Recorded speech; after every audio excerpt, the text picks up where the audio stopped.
So this is Our Curious World. I'm here today with Peter Laws, author, ordained minister, and columnist for the Fitting Times. Peter, how you doing, my man?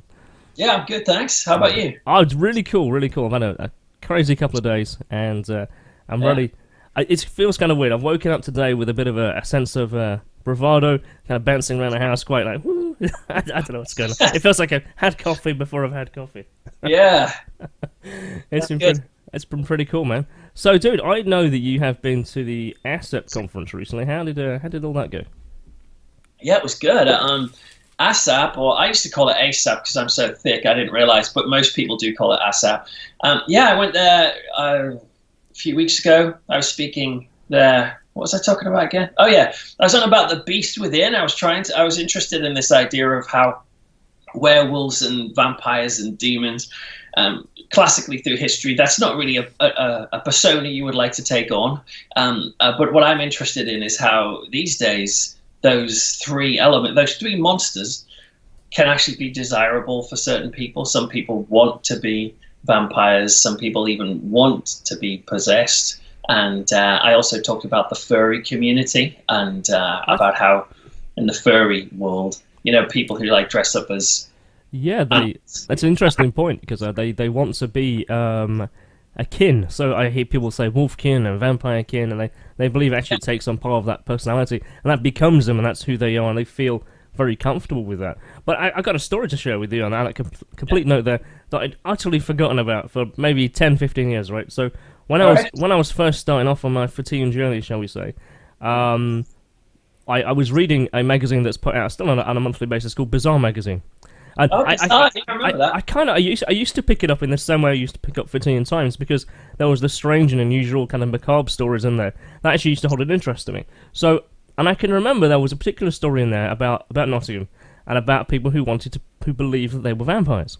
So I went and spoke to them. I was just like, how bizarre! So that was actually kind of like my first edge into talking to people. So, and I found that there's this entire bloodletting community in Nottingham who share blood with each other. I actually got to watch one of these rituals that they did. Yeah, and that just completely blew my mind. Yeah. And it was kind of, they would meet up on this Sunday, and they would kind of get together. There's about 6 of them, and they would all be dressed in kind of the gothic vampire-esque, Christopher Lee type vampire gear, and they would share blood into chalices, and they would share it around with each other, believing that actually would make them immortal. Wow. How did they actually remove the blood from... So what they had on their left arm here, it was like a long needle. It was like a golden bronze estimate, and they'd push it through their skin, so it'd come through one part here and come out here, and then basically it would just drip off into a chalice. Okay, yeah. I mean, there's quite a lot of kind of rules to do with bloodletting, and this is one of the things I mentioned about in my talk, is that, for example, there's some parts of the world and some countries where you would be breaking the law if you removed blood from another person if you're not medically trained. Okay. And of course, there's a massive risk with bloodborne diseases. Of course there is, yeah. HIV or others. And so it's a very risky business.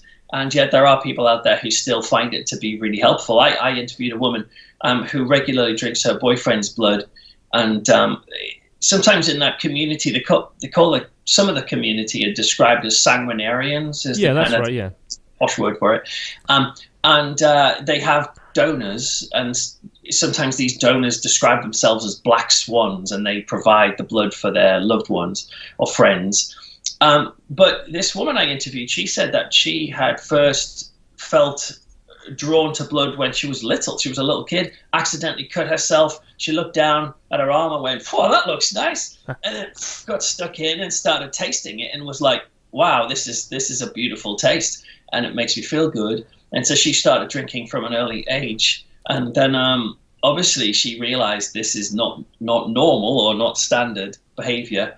So she looked on the screen and saw other people like her who drank blood, and they were vampires. And so she just started to think, well, I guess I will identify myself as a vampire. She doesn't see herself as having any supernatural powers, but she does believe this blood helps her stay positive. It helps her avoid stomach cramps and pains and things like that. So she sees it as a help. I can remember one of the guys who I spoke to there says that if he doesn't drink blood, he would get stomach cramps. He would feel pain inside if he didn't ingest blood. Yeah, I mean, obviously, if my advice would be don't start drinking blood because the dangers are really, really quite significant. Yeah, absolutely. People who have started on that journey seem to. I mean, some of them seem to find a kind of spiritual Yeah. high from it. But yeah, it's a very kind of risky business as well. Yeah, I do wonder, what's the some, like you said there, some people will feel like a mental, a spiritual connection to that. Do they feel like a spiritual connection to the person they're taking it from? Is it the act of taking in the plasma of another person? It's like transferring abilities or transferring their spirit or their soul or their aura to them. I mean, there's stories across like tribes and so on they would kill their enemy and then would drink the blood in order to take on their abilities or defeat them, or an animal in much the same way.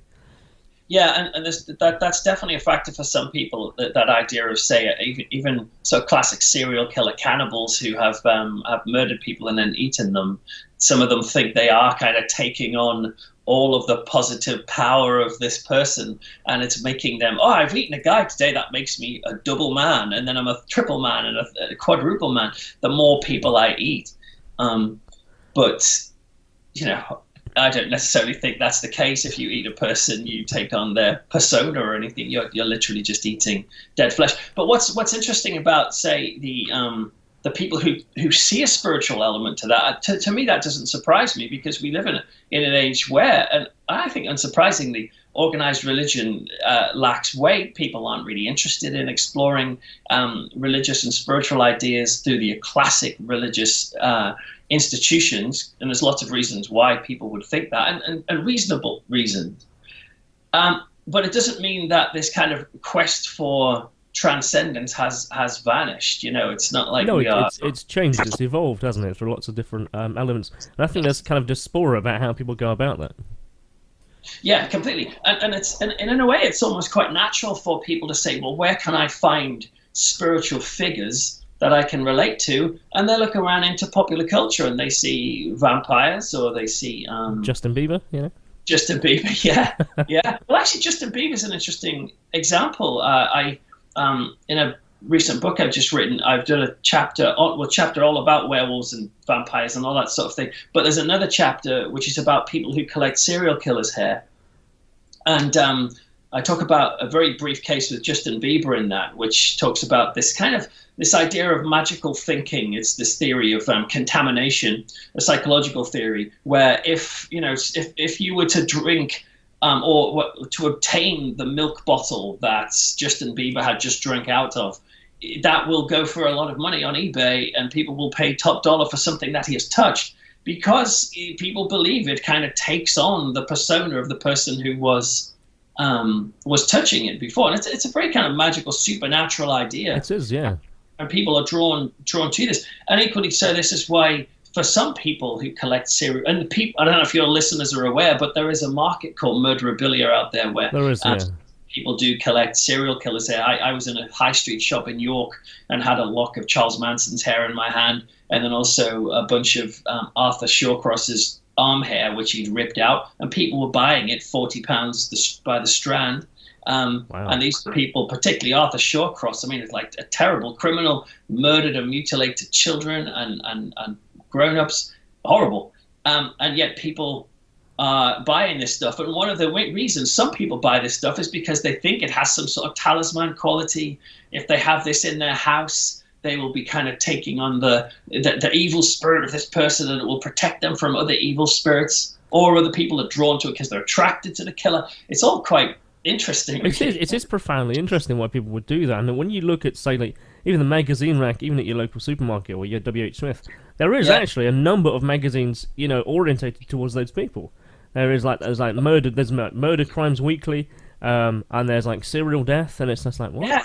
And then you look at the front cover of, like, I think it's like Chat magazine. And its little tagline is death. No, it's like columns, life, death, or something like that, prizes win death, and it's just like, what is that? And so all their column stories are actually stories where people have died in the most grotesque ways, or very Jeremy Kyle stories that have gone a bit too far. And it's like, what's the audience for this? And then the people you watch pick them up are you're kind of like 30 to 50-year-old women. Is there kind of an attraction, do you think? Well, I mean, I think there's an attraction to the morbid in general. I think most normal people have a curiosity about morbid things. And I mean, this is kind of my whole point with this book, The Frighteners, is to try and explain that if you are drawn to morbid and creepy things, you are quite a normal person, because it sounds, to me, it's absurd to think that human beings who are living in kind of finite bodies which can be destroyed and hurt, and all of us are kind of, destined to die. Sorry to be sad about it, but it's true. Why would we not be curious about these things? And so, yes, it doesn't shock me that we have this sort of stuff in our culture where people will buy a magazine, even some lovely, kind 40-year-old woman. She will read this stuff because there's lots of reasons why, and particularly women actually are attracted to, serial killers, for example. Yeah.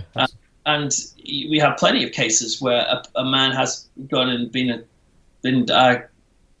accused of a crime and then gets convicted of it, and when it comes out that he's killed and eaten a whole bunch of people, then women come out of the woodwork who want to marry these people. Yeah, and I guess Charles Manson, would be an ideal example of how he became famous for writing pen letters. He had so many female pen friends that it was a silly man. They all kind of started worshipping him in an unusual way. But what's interesting about so him, yes, I mean Charles Manson, but in a way Charles Manson kind of was fairly attractive-ish at the time. He had long flowing hair, kind of cool in a sort of hippie dropout type way. But what I find even more intriguing are the characters like, say, Ed Gein, who is this this serial killer who like murdered women and like had sex with their corpses and dug up things and would wear masks and stuff and nipple belts and just a total horror show. And when you see a picture of Ed Gein, you're like, well, he's not really any great shakes, and yet even he would attract women to him.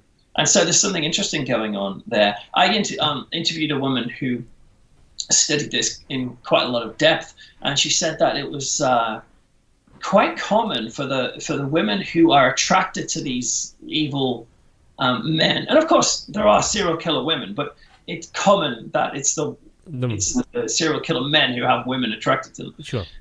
She said that quite a lot of these women, not all, but quite a lot, have had abusive relationships with men in the past where men have treated them terribly and have exploited them violently, sexually, and that they sometimes, for some of these women, they can find a kind of like a psychological release in having a relationship with the worst of men. And yet they are in total control of this relationship, which is a novel experience for them. I guess, you can take control of something like that, yeah. Yeah, so you can, I mean, if a woman starts dating a serial killer who's locked up for the rest of his life, she can be with this man, but she never technically has to consummate the relationship. If she wants to drop him, she can drop him instantly. He's not going to come and get her and hassle her because he's in prison. And she has almost control over this monster, if you want to call it that. Yeah. And this lady was telling me, for some women, that can be quite an attractive psychological release, because in the past they've been the victim and they've had the domineering man over them. So they can have the domineering man who actually is quite violent and strong, and they know that for sure, but they are kept at, I would say, further than arm's reach behind a jail cell. So they have complete control of the relationship and the conversation. So they feel, I guess, an emotional release from that. Yeah, I can see why people would want to do that. The more worse this person is, the more powerful you feel, because you're the one in control of this absolute beast who has been able to ruin the lives of so many people. So it's interesting. But there are other people who are attracted to serial killers simply because the fame that is connected with that. And if you were to announce that you were going to get married to, you wanted to get married to some heinous serial killer, let's say, that's quite newsworthy, and you would probably find yourself getting a lot of attention. And there are some people who do it for that reason. It's complicated, but it is. Yeah, it is. So when did you kind of flow into the macabre then? How did you find your way to the footy, shall we say? like since birth. I got born. I looked around. And I was like, "Wow, this is pretty messed up." No, I can't. It's a pretty messed up world, yeah. But I've always just been fascinated by the mysterious, the strange, the spooky, and the shocking. Yeah. And I've always been drawn to that, even as a little kid. And growing up at school, I was, I remember at school getting into trouble from the teachers because all of my artwork would tend to be about, like severed heads or werewolves or monsters and things like that. I remember in music, and at a very early age, I taught myself, this is in like junior school, I taught myself how to play the theme to Halloween on the xylophone, and then I would work my way up to Assault on Precinct 13, and then I would go to Fright Night, which is quite a complex one. Yeah, it is. Teach myself these things. But what I found really interesting was that I was always drawn to these topics, but actually I was, not to blow my own trumpet or anything, but I was actually quite a nice kid. I never had any desire to see people in pain in real life. If I saw a fight in the school, I wasn't sitting there rubbing my knees going, "Oh, cool, kill him." No. Like that stuff really disturbed me. The real life stuff disturbed me and continues to disturb me. Yeah, I think what people do in the real world is really, really dark and depraved. My mother had like a few supernatural books when I was a kid, and things like the books on the Bermuda Triangle and Strange and Unusual Places. Yeah. And one particular book was Mystic Places. It was a Reader's Digest, kind of really big, thick book. And in there was stories of like UFOs and Mary Celeste and stuff. So I really got a broad selection of that kind of dark interest going in there. But there was sections on serial killers, and there was a section on an alien abduction experience that actually turned out really terrifying because they were actually taking skin grafts off this woman. Now here's me. I'm only about 7 years old and I'm reading this book, and I'm finding it absolutely fascinating in every kind of way possible. And I can remember being at school, reading this massive book, and everyone else has got like, Rupert the Bear, and there's me with this massive book just learning about skin grafts. Yeah. But did you feel at the time that this was something unusual? Did you feel like a freak? Or I felt that it was something I'd hate to use the word already knew about. I had a feeling that this actually was pretty normal. I didn't feel anything strange about it. The strange reactions I got from people were just about, how do you manage to read that book? And I'm like, it reads good. And I think because of that kind of books that I read when I was younger, my vocabulary was much better than anyone else in my school. Because I'd seen longer words, I saw better reading experiences, because I was reading more professional authors and people going, he got to the end of the street. Yes, you knew anal probe at a very early age. Yeah. Absolutely. Yes. I'll tell you what, one thing that still haunts me about that very book. There was this graphic picture of these two old people, and they were in the front seat of their car, and the kind of artwork, it was clearly a drawn piece, and they were kind of like scared away, and they're looking through the front windscreen, and of course there's this UFO that had landed in front of them, and there's this kind of grey tracksuit covered alien with this kind of odd head. And it haunted me for like 10 years. I literally would go to sleep and I would think about this, and I was absolutely haunted by it. And now I look back and I go, what, why? Because I came across the image when I was looking for some books online, and I was like, oh, I remember that. And it didn't hit me, but when I was a child, that really disturbed me. It's like watching Freddy when you're about 13 years old. It's like it holds a weight with you. Yeah, I mean, I've got similar examples of images from books that have stayed with me and stay with me even now. But I just think that when I felt those feelings of fear and unsettlement, they made me feel really alive. I was like, oh my word, I could read. Yeah, I could read sort of Rupert the Bear and think, oh, that's okay. But that didn't really make my life feel particularly epic. And yet these sorts of stories, which spoke of mysterious things going on in the real world, not only made excited me, but it also made my entire environment feel that it had the potential of epicness. Yeah. So I could walk home from school past some old house, and it wasn't just an old house anymore. It was like, oh my word, there could be like a creepy old witch that lives in there, or that could be haunted, or maybe there was a murder down the road. And that it kind of turns the colours up of everything in your life. That's a really, really good way of making that description across. Because you really feel like you're in a vivid, more vibrant world that isn't just this mundane kind of I go down the street to my mate's house. It actually Yes. felt like there was something more alive about what was going on. What was the Yes. story behind number 13 at the end of the street? You know, what was going on in that big creepy house at the end? And you walk past and you still go, ooh, I can still feel a vibe coming off that. It's a lovely place. I want to go in there.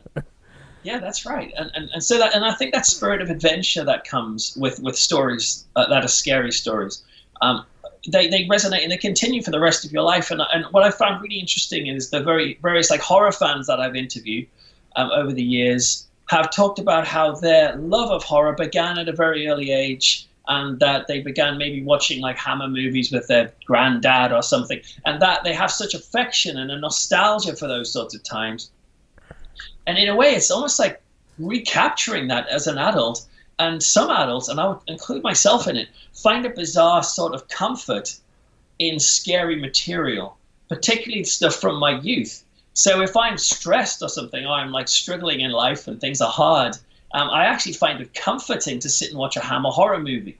And yes, there may be sort of blood on the screen, but it's taking me back to a time in my life before stress, before mortgages, before these sorts of things. And I interviewed the film director Brian Yuzna, who like produced Reanimator and directed Society and other things. He was a kind of a big sort of body horror guy, and he said that he believed that many adults love to watch horror movies because what they first felt fully alive in their lives when they were frightened, when they were young. And life is fairly banal, but then something happens, like a massive dog chases them in a park, and they're terrified, but they're like, whoa, I just lived life then, and that was scary. Yeah. And as we're older, we're kind of we're trying to recapture some of those first thrills that we've had as young people. So the nostalgia element is, I think, quite strong when I meet horror fans. But then nostalgia is big anyway. Yeah, it is. And it's interesting to see how horror films have so... I'm thinking in my head now, the current Halloween franchise is just about to have a new addition to that. And it's actually a continuation of the story that came out 10 years ago. And that was a continuation of what came out 15 years before that. So you're actually seeing the main character, Jamie Lee Curtis, actually continuing her experience. And I think that's really powerful because it shows that you as an audience member actually have grown up with this person who's had a terrifying experience as a character, and then she's revisited it 10 years later with Halloween H2O, and then she revisited it again now, and she has lived with this terrifying experience that is actually still continuing to haunt her. So actually there's a psychological haunting that actually what happened to you back then can still happen to you right now. And that when I saw that they were going to do that, I was like, wow, that's actually really, I like that. Yeah, me too. Yeah, the trailer looks pretty good. I'm looking forward to seeing it. Yeah, I just say it's a really interesting idea to want to do that. And I'd say it captures nostalgia. It captures that moment when you were... Because a lot of people, I think, saw horror films actually when they were a bit younger than they should have done. Certainly that period of, say, maybe even 11 to about 15, when you discover those 18s on your parents' shelf and you go, what's this about? Yes. And because I'm older than you, and so I was around the time when... I was born in 1974, so in the early 80s, in the video nasties boom, I was old enough to be able to go to video shops with my parents, and I remember the people behind the counter would say, oh, Peter, we've got this like really shocking horror movie, and I know you like scary films. Do you want to borrow it? And it might be like, like Last House on the Left or something like really extreme for the time.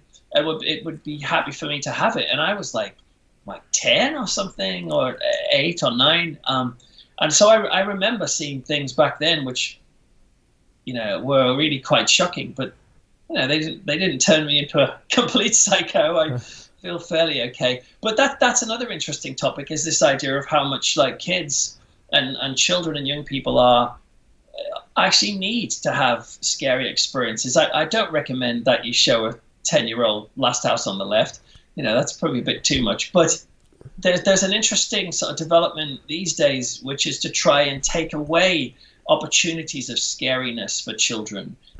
There's various surveys that have been done where parents are reluctant now to tell their children the classic Grimm's fairy tales because bad things happen in them. Yeah. And some of them aren't very politically correct, which I can maybe understand that side of it perhaps. But the other side of it is just because it's scary and because it gave my kid nightmares. And so people are starting to move on to. It's interesting. I don't know if you've got children or not. I've got kids. Yeah, and what's fascinating is reading how banal and sanitized some kids' stories are, and they're nice and they're great, but they don't have a lot of threat. So if you're reading like The Hungry Caterpillar, which is very popular still today, and it's an old book, but it's so popular today, or The Gruffalo, or stories like that, they're lovely, but they don't necessarily have the really evil guy in the woods element. On that very note, so I was at my daughter's house yesterday. My daughter's 18 now, she's got her own place.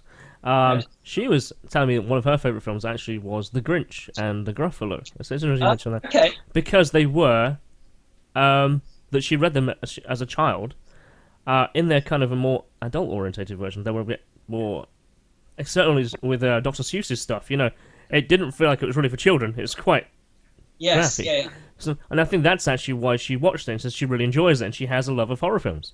So I just tick it in my head and going, that would probably explain why that would be the case. Like you said, now with versions of The Gruffalo and The Hungry Caterpillar, certainly The Hungry Caterpillar that has now been more sanitized, which I thought was an ideal child's book. But of course, the PC community have been a bit like, we need to take this away from children because it's a bit scary. Yeah, I think there's an element of you wanting to be scared as a child, and actually that gave you love for lust and adventure. And I think an interesting parallel to that would be like Doctor Who. You know, it was great to be behind the sofa scared, and that actually it brought you up as you had a bit of a thirst for challenges, but also kind of gave you a bit of a moral compass as well. Well, completely. And not only a moral compass, but also like these stories did have instructive qualities, which are really quite handy. I mean, it is quite important for children to learn at some point that not everybody is to be trusted, and not everybody is a friend. And some of these classic fairy tales, and some of the more kind of disturbing kids, or like, you know, Chit Chitty Bang Bang or something like that, has the sort of scary child catcher. That's a scary moment, but it's reminding people that there's a lot of goodies in the world, but, you know, watch out, because there are a few people you shouldn't trust. And that's actually quite a helpful thing to know. It is, yeah. And then to remove that and imply that everyone is like on your side and everyone wants to help you out has got some dangerous ramifications, I think, for kids who go out into the world and are just unprepared for the real world and get such a shock when bad things happen. Yeah, you know what's a really odd thing? It just popped into my head as things do. So I was at my daughter's yesterday. The show that she had on, it was on mute in the background, was the film Frozen. A film that I happen to say I have not seen. I generally have not seen Frozen. I've stayed away from it. But I am aware of it and how the story is. Of course, it's a retelling of the Snow Queen and so on. And the Snow Queen actually is a really disturbing book. I can remember reading that when I was about 9 years old, and saw in the background I was watching how Frozen was playing out, and how the main kind of the love interest of the main character actually turns out to be the villain. The pretty handsome character is the one actually who's the one he's the one who treats her really badly. Yeah. And when you're talking there about, say, how the baddie and the goodie actually can be almost interchangeable, that, you know, people are bad when they're presented as being a good person, and we've kind of been encouraged, so we've been enforced, by the pretty handsome male with a square jaw, that they're going to be lovely and handsome and an adventurer and wonderful. And actually this time, he's really not. He really has his own agenda going on. I remember in the cinema when I was seeing that with my kids, and my jaw dropped. I was like, what a cool twist. Spoiler alert, by the way, if anyone hasn't seen this. But yeah, you're quite right. Disney are quite good at this, because Disney do still have elements of shock and disturbing ideas in it. And they frequently, in fact, loads of kids' movies, they frequently will have the parents will perish in the first 20 minutes, and this gives the sort of dramatic arc for the child to be lost and find her own way or whatever. But yeah, the death of parents is a topic that crops up in films quite a lot. And so I think this is quite good, that these things in a gentle but still spooky way are still there. But it's the people who think that children should have no elements of scariness whatsoever. I think that's where I start to worry. What's particularly interesting with kids as well is, like, if you tell your little kid a scary story at nighttime, and they're terrified, and even if they have nightmares, the next day sometimes they can ask for the same story again. Yeah. And some parent will be like, "Well, I'm not letting you hear that story, or I'm not letting you watch Jurassic World again. It gave you nightmares. Even if you're asking to see it again, you shouldn't. And actually, that to me, that's a misunderstanding of what the kid needs. The kid is asking to see it again because this is a prime way that the child can, firstly, identify what they're frightened of, but secondly, to learn courage and control to of it, experience these things. And so to say there's no way you can see that film again takes away an arena in which they can learn courage. And so, yeah, to me, I think it's okay to freak out your kids a little bit. I think what you said about earlier about the serial killer actually plays into that a little bit. So the ones who are in prison, that there is an element of control with that. You know, a child has been scared by an experience, and then they actually, okay, I want to see it again. I want to watch it again, and they can see it, and they can see actually it's a very controlled space. So it's in a movie, it's on TV, it's not real, and they learn that by the fact that actually it's not real. It's a performance. And they get that subconsciously. Yeah, well, yeah, I think you're right. I think most kids can't tell the difference between real violence and violence on screen or in a video game. And yet, the people who are really against violence in video games, for example, and the worry that it's going to turn kids into school shooters, I think, to me, they seem to be the ones that are conflating these two and saying that violence in, say, a video game is the same as violence in real life. And that leads to situations where, in America, for example, I talk about this case in my book about a little girl who's like 5. She picks up a stick at school and she goes like, bang, bang, you're dead, playing this game with her friends. And then this 5-year-old got suspended from school because they had a zero gun policy in their school. And they felt, well, look, this little girl is, promoting gun violence and obviously probably wants to kill someone. And this little girl, who's 5 or so, is like, what? We were just playing a game. Yeah. And the result was this girl's name was put all over the internet. She was, just vilified. And these sorts of things, these policies, I think, can end up like isolating a kid, pushing them to the side. And ironically, it tends to be when you find out kids who've gone out and shot people at school, it tends to be the kids who feel have been isolated and pushed to the side and not understood. They're the ones that lash out in violence. It's not the ones who've just been playing a video game and that's the thing that changed them into a monster. You're right, yeah. In fact, you could even chart from the history of video games that youth violence has gone down over the last 3 or 4 decades since video games were around. I would think so too. I would certainly believe that. And video games are an amazing outlet, of creativity, of storytelling, of adventure, of a bit of fun. Because there's so many different interactive versions of games, so interactive ways to play, I think anything could be considered a video game these days, and I think there's quite a bit of danger in that. Is that even a mobile phone playing Candy Crush to running around in Until Dawn on PlayStation VR. Yeah, I'm sure I know you've been playing that for sure. Oh yeah, I just completed Resident Evil 7 in VR the other night, and I thought it was great. It's really, I was exploring the house actually just. At the start, I was like, "This is amazing." yeah, so immersive, so good. I loved it. Yeah, and I think the next VR game I'm going to be trying is The Exorcist VR. Yeah, I would recommend you pick up Moss. I think I did that when you said that before. Oh yes, you did. Yeah, I did. I would recommend you play that because that really it's like Wind in the Willows and Lord of the Rings in the same game.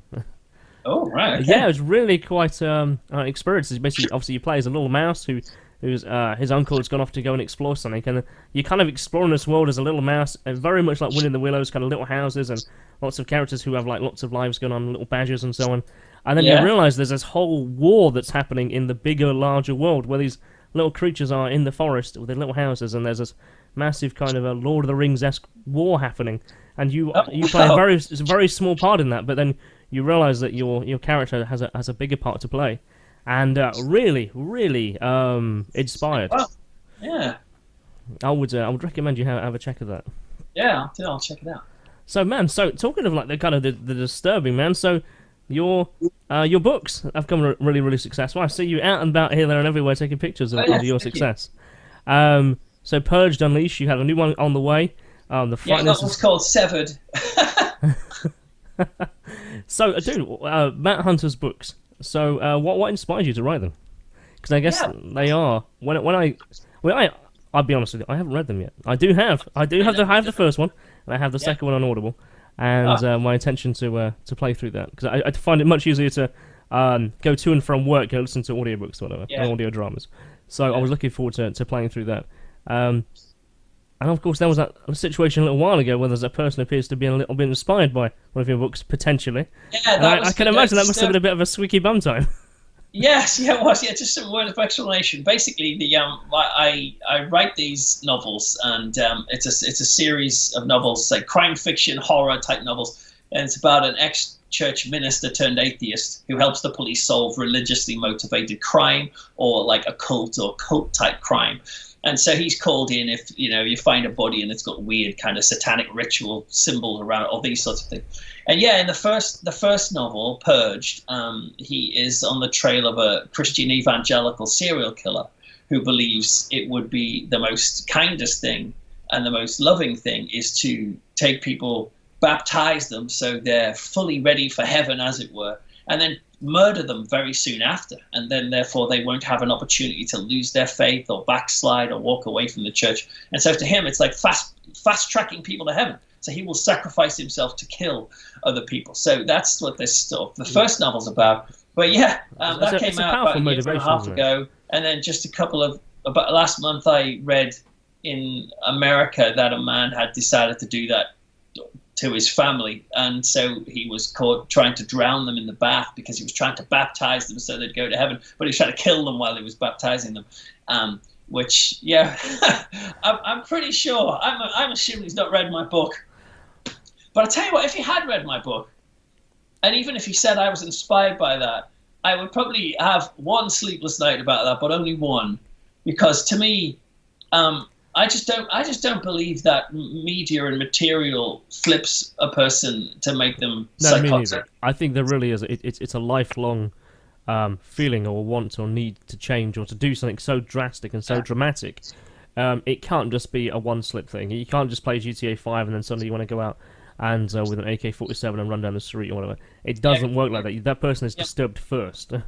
Yeah, and even if it was like, a person who had these bad tendencies, and then a book like mine or a film or a game was the thing that just knocked them over the edge, I still don't think that means the book or the film is to blame, because anything can knock these people over the edge. Just being served their coffee wrong in Starbucks or being looked at in a funny way can set that rage going. So, but I found it interesting to hear that there was someone out there who had a similar motive, and I was relieved that this story came out after the book had been published. I'd have been like, if it had come out before, I'd have been, oh crap!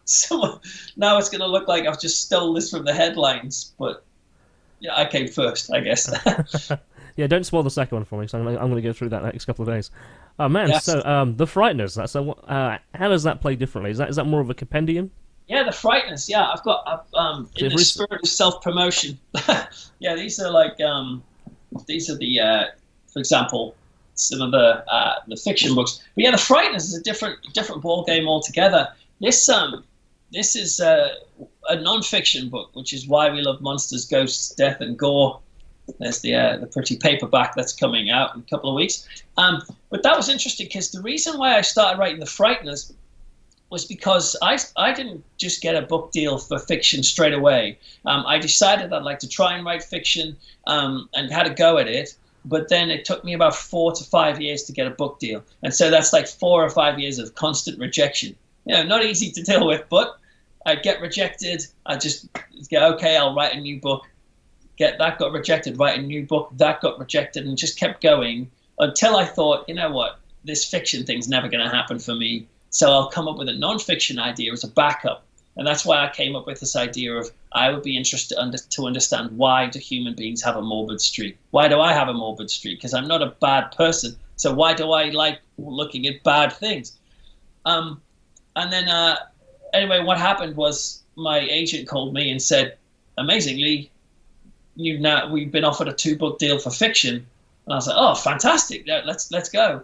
But then about 6 weeks later, kind of almost forgetting about it, the non-fiction deal came through as well. Wow. So which I was totally over the moon with, but it meant that, oh crud, I've got to write a non-fiction book and also 2 fiction books.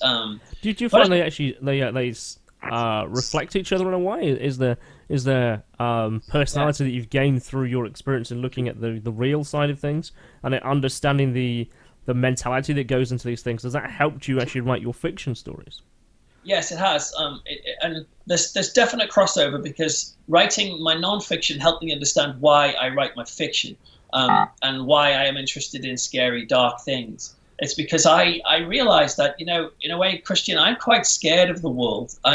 I find myself disturbed by things, even more sensitive about real life violence than perhaps other people can be. And so in my non-fiction book, I was discovering actually one of the reasons why human beings are drawn to the morbid is because we can take that which is scary and reconstitute it and use it in ways that we're in control of. So, this is what's really interesting. If you're scared of, if you look at sort of statistics and demographics of people who go to see films, like the vast majority of people who go and see war films are young men. Like, actually, a lot of young women go to see slasher movies. Yeah. And a lot of older people like to watch like Disease of the Week type movies on like TV, which is about someone dying of leukemia or something. And what's interesting is human beings, we actually want to watch stories in which people like us die. And it's because it can be a helpful way of rehearsing how we would deal with it, but also we're seeing someone else die and not us. And this is one of the reasons why I write fiction, is I find murder disturbing. So if I can take the furniture of that and be in charge of it, and I have total control over who lives, who dies, that actually gives me a sort of a faux sense of confidence about it. So I found there was a crossover in that way. I was starting to understand why I was drawn to morbid things, because it's a sort of way of me dealing with my own fears of the morbid. And just to add another example, is there's a great study of children after 9/11. In the weeks and months after 9/11, there were, the kids were observed who had family who were involved in the attacks. They were observed building Lego planes and Lego towers and smashing them over and over again. And teachers and parents were coming in and going, this is a bit wrong. You should stop this because it's devaluing and trivializing a real tragedy.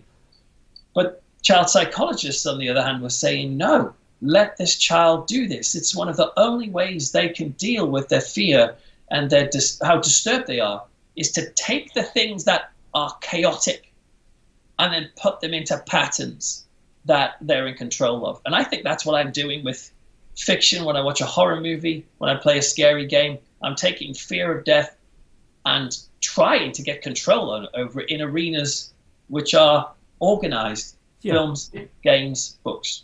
That's a really powerful, really good piece, I guess, advice for some people as well. It's like, it's okay to go and, be a bit angry when you see something that is violent or frustrating, or it drives you emotionally. It's okay to do something that actually is, for some people on the outside, would look quite like, what the hell is that guy doing?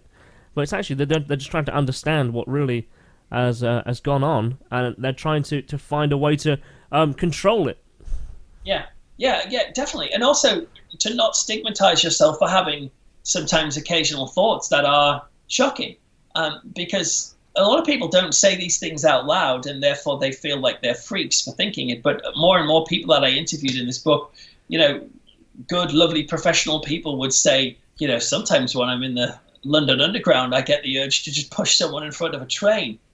Or someone who stands at the top of a tall building and they think, I think I might commit suicide now. And it's, to me, it's just a natural thing. Your brain is drawn to novel, curious, unique things, and things come to mind.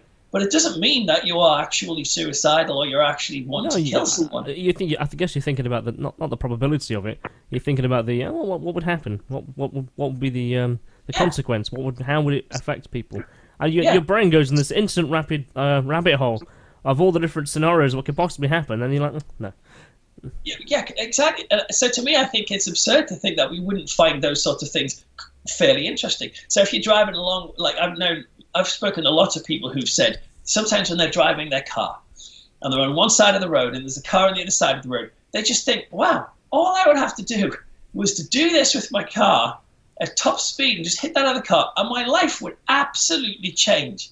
Maybe I'd be put in prison, maybe I'd be put in a hospital, and it's not for a sec. I mean, don't get me wrong, if they actually do this and they want to push the guy in front of the train, I'm not supporting that. That's terrible, don't do that. But the thought that pops in your head does not indicate that you are messed up and freaky. And I think that's one of the reasons why I wrote The Frighteners. I wanted to reassure people that there's not something wrong with them, that they're not this isolated homicidal maniac. But that people, some people don't even realize it, particularly in the church, because I mean, as you know, I'm a church minister as well.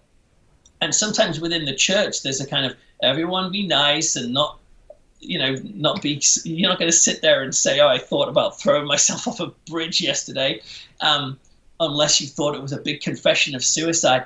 But I remember when I was a youth worker, I was sitting with a bunch of teenagers, and we just were sharing some of these weird thoughts we have, and it was really liberating because we all said.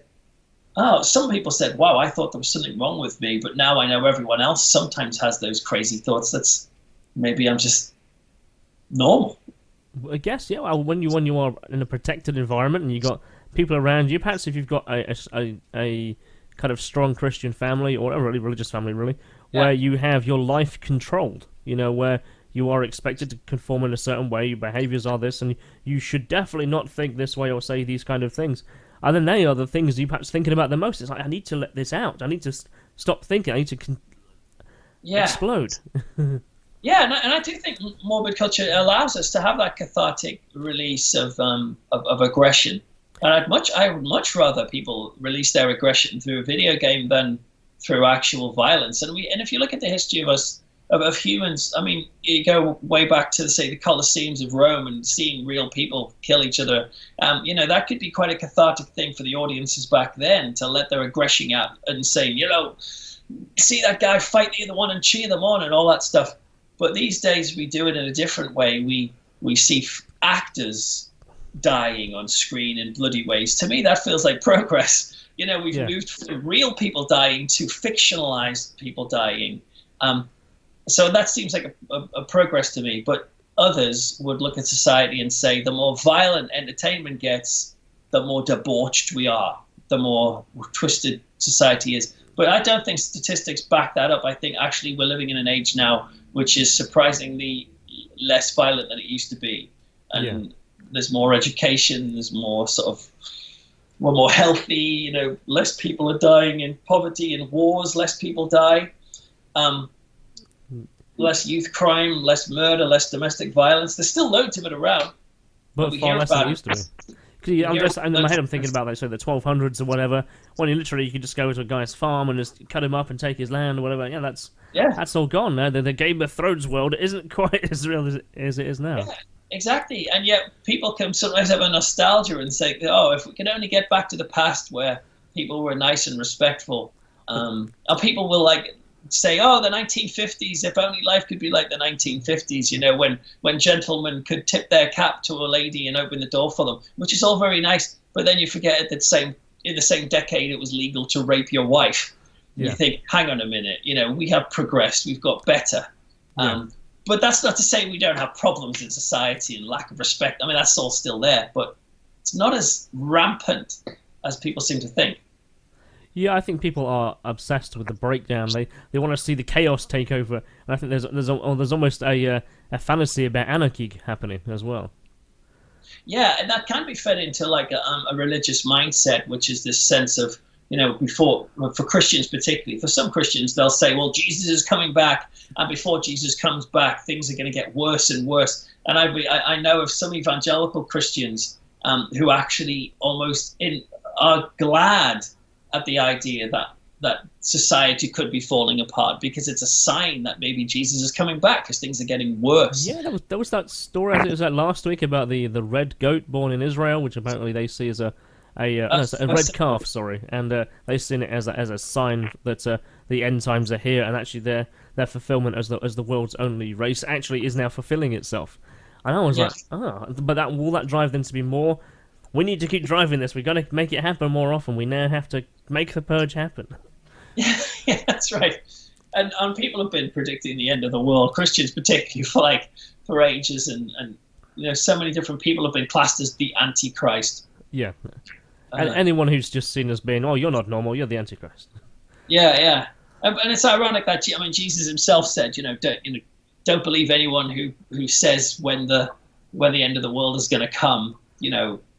It will come at some point, and you'll be surprised by it, perhaps. But if anyone comes along and says, "I've worked it out, it's going to be 2014 or whatever, or 2062," or you just go, you don't know that. The dates thing really do interest me because I guess the Daily Express and the Daily Mirror now are as guilty as anything.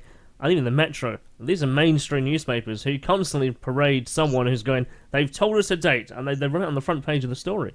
They really go hell for leather on the fact that people will click on it. They will share it. They will advertise it, because I see it through my feeds and friends' feeds. And because they know that there's this fascination that people want to know when the end of the world is. Yeah.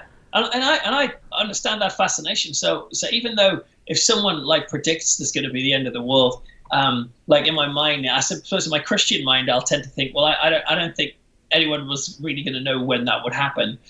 So you could dismiss it on that sort of grounds. But I find it really interesting and almost exciting. I wouldn't actually find the end of the world exciting, but it feeds into life being epic and adventurous. And I remember when I was at school, there was a rumor that the world would end at a certain time that day, and loads of us went out to the all-weather pitch, and we were all just standing there, looking up at the sky, waiting for the world to end at 3 p.m. on a certain day. And it was a really thrilling experience, but it was reassuring when it didn't happen. But there was almost like a disappointment that life is just normal. We weren't seeing comets crashing down from space or whatever. So yeah, I think human beings have a really kind of complex and interesting relationship with seeking adventure and seeking things that excite them. And life can be fairly banal, and so it doesn't surprise me that we see so many people reading scary things, but not just scary things. People going to cosplay and dressing up as wizards or whatever, or Star Trek characters. Anything that transcends us from our normal mundane life to some other exciting world. To me, that speaks of the desire for God, potentially, that inside we think maybe there's more to life, but many of us interpret it in different ways. Yeah, it's really fantastic. It's really quite a powerful emotional state to be in. So when you think about, you mentioned there about your time as a minister and how you see your Christian view having a certain perspective on that, do you find that your ministerial life and your macabre actually are parallel to each other, or do you find they cross over quite frequently? I think. Do you think they clash? Do you mean? Or yeah, I guess. Yeah. Do you feel that perhaps they should be kept separate, or do you find the fact that they do come together more frequently than you might think, and go, okay, I can see that through both perspectives? Yeah, I certainly don't keep them. I don't separate them in my own mind because I think, religion, faith, or whatever is life itself. It's about the bundle of everything. So I'm not a believer in there's such a thing as the secular world and the spiritual world. To me, it's all bundled together. And so if God exists, and who knows, maybe he doesn't, but if he does exist, he's threaded through everything. And I use the word he, by the way, just as a shorthand, but it transcends gender, he, she, it, whatever you want to call it. So he. So to me, it's all sort of wrapped up together. However, that's not to say that in a practical sense, I do separate it a bit. For example, I'm at the moment I'm doing a 5-week teaching series in a church where on Sundays I go and speak there, and then I give them material for them to work on during the week.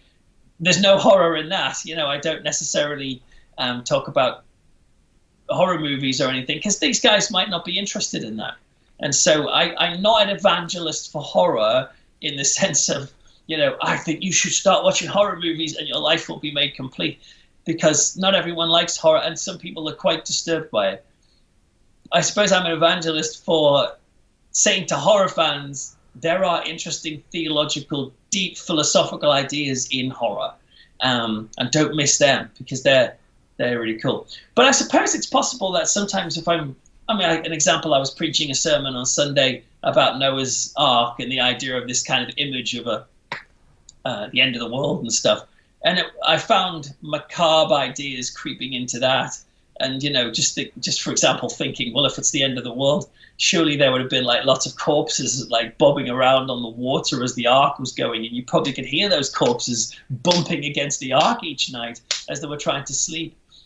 Whether the ark was an actual event or a figurative symbol from the Bible, Who knows? It could be either. But yeah, so I do find some of my morbid things creep in a bit, but on the whole, it's kind of separate. So talking of Noah's Ark, are you aware of the Noah's Ark as an adventure park that's in the US?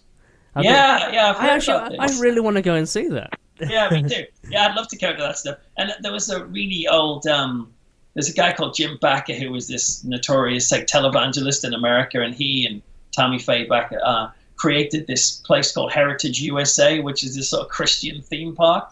But now it sort of lies in ruins. I think maybe it's been taken over by a TV station. But for a while, there was this old Christian theme park that was just like a desolate ghost town. And I was like, I'd love to visit it as a ghost town, just sort of creeping around and seeing these old buildings. It's kind of very symbolic of that guy's career as well. I guess so, yeah. But man, because the one thing I really enjoy about the church is the architecture. Man, it's absolutely beautiful, and the idea is that the faith that people must have had to go, I fully dedicate myself to building this huge edifice, and sometimes they wouldn't even see the end of its creation. I mean, I go to Peterborough Cathedral because I was born in Peterborough, and I was aware that it started in the 1000s, didn't get completed until like the 1900s. Of course, of 800 years to build to its current glory. And I find that passion that they must have had to be actually really inspiring. Yeah. And this is obviously times when they didn't have TV and video and all that, or even novels and things. So how would they find these opportunities for transcendent, adventurous, epic thought? They would do it through buildings, and they would build these absolutely magnificent places that even when you walked inside, you would talk and your voice would echo in a way that wouldn't anywhere else, and it would be a really experiential sort of building which spoke to people of maybe there's something beyond flesh and blood. So I know what you mean. There's this power in these people just spending so long in building these things. But maybe back then, if they'd had TV, they wouldn't have bothered. I don't know. So that kind of brings me a bit of a full circle, right? So do you think that people have the capacity, without distraction, to build something on equal valor today? I mean, you look at, say, buildings like Teotihuacan or in the pyramids of Giza, and these incredible things that we built a long time ago, and more recently, say, cathedrals and so on. Do you think people have that dedication these days because there's the distractions of TV and Facebook and so on? I just think there's more opportunities to build things that aren't physical. So, you can build franchises, you can build, TV shows or music or whatever. But that doesn't mean that we're not drawn to epic experiences. So that's why, people go to massive concerts and they love or festivals, because there's that sense of, wow, here we are with loads of other people. But obviously, people still build big buildings. But then these days, there's the sort of ecological concerns. And so when people will see a giant skyscraper, maybe in the 50s or something, like, oh, gee, Mom, that's amazing. Whereas there'll be a lot of voices today say, wow, I wonder how much pollution that's causing or how much that has sort of affected. Well, my view is going to be blocked by that post over there. Yeah, these sorts of things. So, yeah, of course, buildings are still an important part of our kind of search for the epic. But, yeah, I think there are other options now. But what I just find most interesting is that people still have this desire to reach out. It's almost like they feel, and you see it on like commuter trains. You just go on any train, and you don't see people sitting there just taking in what's around them. You see them with their head in a book, or more like the head looking at a phone or an iPad or something, like wanting to be taken from where they are to somewhere else. I think that speaks of the human condition. There's something inside us that says maybe me just being a banal human being is not all there is. What happens if they're being called to something bigger? Some people see that in a kind of religious sense, I guess, as I do. But other people interpret it in all sorts of weird and wonderful and funky ways. Because I do find, perhaps even myself included, that I'll go on the train or commute somewhere and I browse Facebook, perhaps more often than I should do. But you find yourself just what stories are there that are interesting? And that's really what you scroll past. It's like, well, yeah, my neighbour's doing this or my colleague's doing this. That's great. But I'm actually looking for a story that has some weight, some value that I go, that's interesting. I'll read that. I want to learn about that. And I guess nowadays the internet really is about news feeds. So you get your Google feed and your Facebook feed and Twitter. And what you're really looking for is something that actually transcends what it is that you're looking at. You want to go beyond this list of stuff that's random to find something that actually, wow, I'm shocked by that. I'm interested in that. Or that factor that makes you go, ooh. No, that's a good point.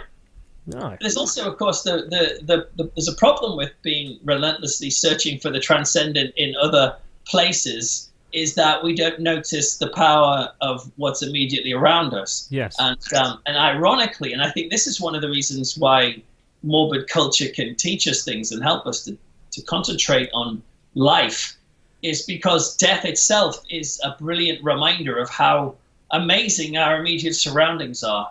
And you hear this time and time again, where somebody goes to the doctors and is given a diagnosis and maybe told they've got 6 months to live. And when they're walking home, they suddenly start noticing the world in a completely different way. Yeah. If you're given a week to live, you're going to pay attention to the storm outside. You're going to look at the leaf in your hand. You're going to want to listen to everything your kid is telling you, because this might be the last time you'll hear it.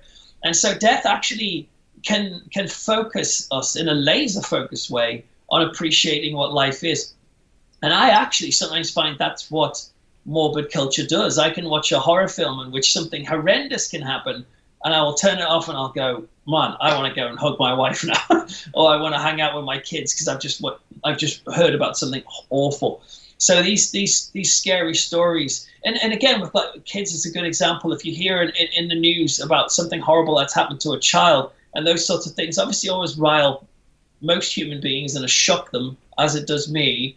As well as shocking me, it does make me kind of appreciate the life of my children and those sorts of things.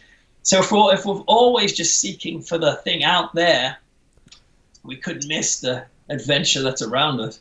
That sounds like something an Oprah Winfrey would say, but I was thinking of Ferris Bueller, actually. Yeah. Oh, is it? I try to think what the line is now. You just if you don't stop and take a look around, you'll miss it as you go forward in life, or something to that. Yeah, it was.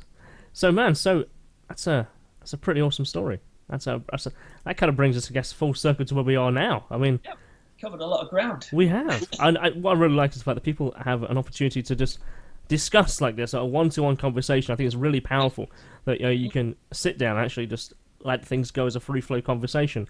And I've found that now, as I've been doing a Curious World, actually that has been my exploration of exploring myself and other people, that we can explore ideas back and forth of each other. And I think that's really going to be what is key to the success of the Curious World going forward. So, is the ability to sit down and actually have a real conversation with people about things that are really interesting about things. Yes, absolutely. Yeah. Man, so I really hope you've enjoyed coming over today, and I've certainly enjoyed talking to yourself, and I certainly look forward to talking to you again in the future very soon. I'd love to have you back on. Yeah, thanks. And if anyone's interested in following me on the internet type places, Rev Peter Laws on Twitter or Instagram, or peterlaws.co.uk, or my YouTube channel, Peter Laws, predictably, and my books in all good bookshops now. They really are as well. As in Warstones the other day, and as never, I need to buy that. But dude, thank you very much for taking your time today, man. It's been really awesome. Thanks, it's been good to talk. Thank you very much for taking the time out to join me here today. I really do appreciate it. But if I could just ask one more thing of you, you could just press like, dislike, leave a comment, or press subscribe. You could do any on all of those things, but it allows me to know whether I'm producing the kind of content that you want to listen to. I do produce a variety of content, especially on YouTube and out into the world of social media. So please, if you would, thank you very much. I'm Kristian Lander. Until next time.